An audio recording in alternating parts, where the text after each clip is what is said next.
Swarupa Isha Mahesha Brahmananda Swarupa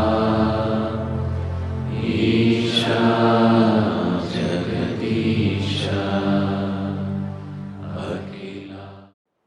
Sadhguru, we youngsters nowadays have less control over our emotions. So how to react in situations where our beloved or close ones betray us?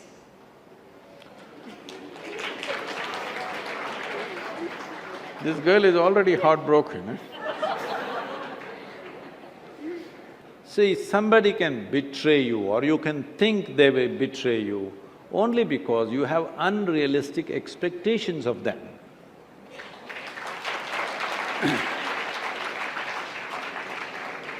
Well, if they do what they want to do, why do you think they have betrayed you?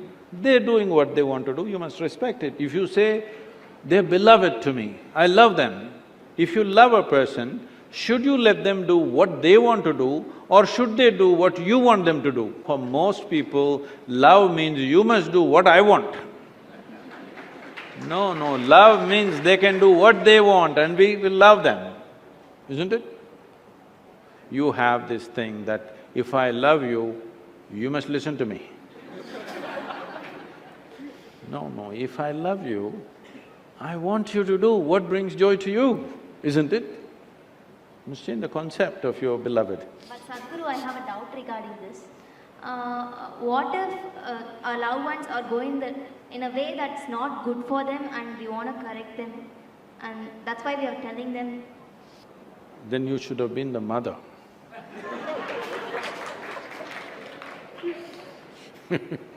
Because I'm not saying that it is never true that somebody may be going off track and you try to do something for them. I'm not saying it's never true, but you don't take this position that somebody is wrong and you're going to fix them. They're doing what they want to do, isn't it? What they want to do right now may not be beneficial for them, possible. But you must look at it sincerely. Are you complaining because it's not beneficial for them or you're complaining because it's not beneficial for you? Most of the time it's this. Genuinely look at it. It's not beneficial for you but it's good for them, please let them do it. But they are damaging themselves, yes, then you have a right to intervene and try to do your best. But not always can you enter somebody's life and do something for them.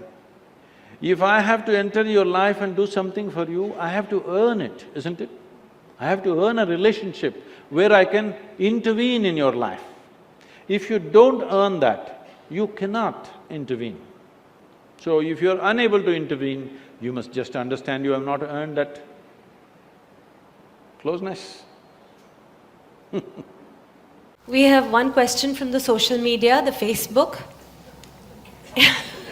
Amit Madan wants to know, in this materialistic age, the real feeling of love is disappearing from our life. Most of the love we receive from others and express to others is superficial. How can we reinforce the real feeling of love in our own life and in others? Forget about others. If you learn to be loving by your own nature, not because of somebody else or something else. I know the question is coming from Facebook, there's an enormous possibility. You can even love those people who don't even exist. So I'm saying it's a tremendous possibility. So, if you just become love, not love somebody, then you will know the nature of love. If you love somebody, it's a fickle happening because no human being will happen 100% the way you want them. Every human being on this planet is going to disappoint you, believe me. Not because they'll do something wrong, because nobody can fulfill the unrealistic expectation you have of them. It's simply not possible. Have you been able to fulfill anybody's expectation, I'm asking you, entirely? Partially but never entirely, isn't it? So nobody else will be able to do it. Unless you're still such a hopeless romantic, you're still waiting, that ideal person is going to come from somewhere. No, believe me, whoever comes, I want you to know, the ideal people whom you worship, when Krishna was there, his wives complained. All right? So there is no hope for us. Yes, please remember this. The needs within a human being have risen because of a certain sense of incompleteness. People are forming relationships to experience a certain sense of completeness within themselves. When you have a good relationship with someone dear to you, you feel complete. When you don't have that, you feel incomplete. Why is this so? Because this life, this piece of life, is a complete entity by itself. Why is it feeling incomplete? And why is it trying to fulfill itself by making a partnership with another piece of life? Fundamental reason is that we have not explored this life in its full depth and dimension.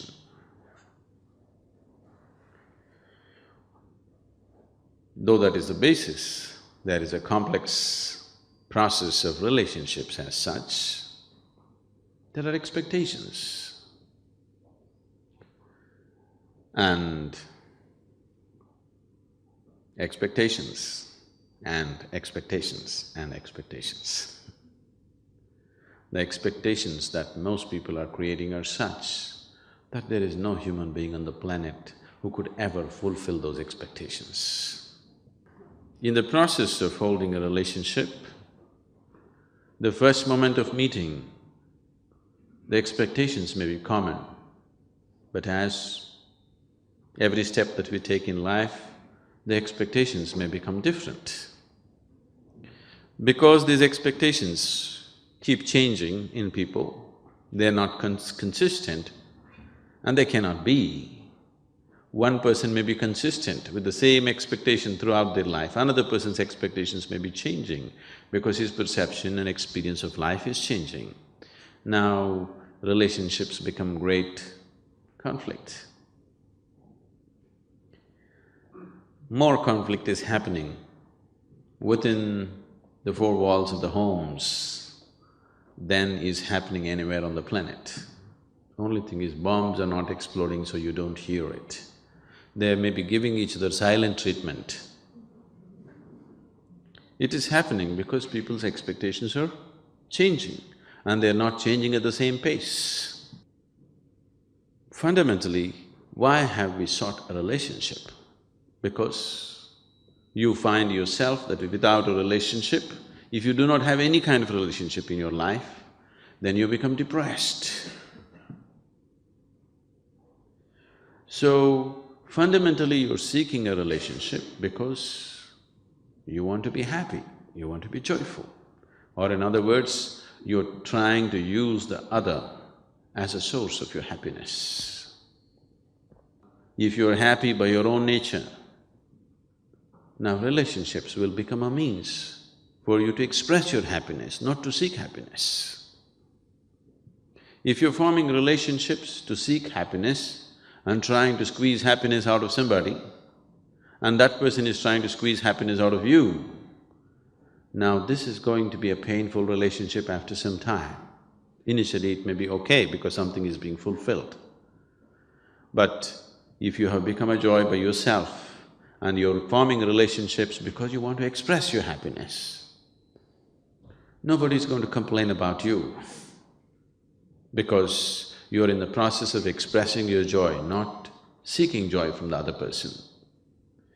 So if your life becomes an expression of your joy, not in pursuit of happiness, then relationships will be naturally wonderful. You can hold 1,000,000 relationships and still hold them good. Now, this whole circus of trying to fulfill somebody else's expectations does not arise, because if you are an expression of joy, anyway they want to be with you.